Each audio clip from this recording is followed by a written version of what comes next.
So iOS 18.4 has a really weird issue, and it could end up being a really big problem depending on who you are. Now, this is so insane because, depending on, I want to say this is not a widespread issue as of this point, but even for the few small cases that some people had mentioned, it could be a very, very interesting situation. Now, it looks like within iOS 18.4 that it resurrects some previously deleted iPhone applications. Meaning, if you are on an older iPhone, or I don't even know how this works, but if you're on a previous version of software, and let's say you had an application and you deleted it, in some cases, it looks like some of those applications will now randomly be re-downloaded on your iPhone. So that is something that's really weird. Within Mac Rumors, they went ahead and actually linked out to like 4 different posts on Reddit, but also different community support pages through Apple's website. And it looks like a lot of people are experiencing this problem. And they're saying that any third-party apps or games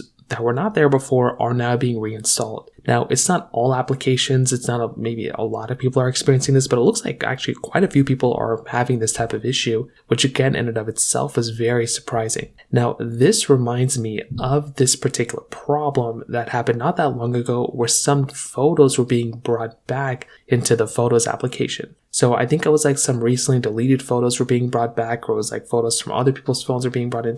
It's like that type of situation a couple months ago or last year. So this kind of reminds me of that. But this kind of makes sense because Apple did go through and bring in that one new feature, which allows you to pause, application downloads. So it looks like that is kind of one thing that's going on here, that it could be related to that because they were already going through and maybe making some changes within the App Store that way. Maybe those changes got brought down into this particular thing too. So we're just going to have to kind of wait and see what ends up happening here. But because of this problem, I'm pretty sure Apple's not really going to have too much of a choice but to go through and basically drop iOS 18.4.1 hopefully sooner rather than later. Since there are quite a few people talking about this problem, I'm pretty sure Apple's focusing only on iOS 19 right now, but I think they should probably hopefully put a fix to this particular problem as well. So in terms of that kind of covers it up there. If you have any other thoughts or questions, please let me know in the comment section below. Hit the like button, that would mean so much, but definitely hit that subscribe button. More importantly than everything else, I love every single one of you guys. Hopefully I'll catch you guys in the next video.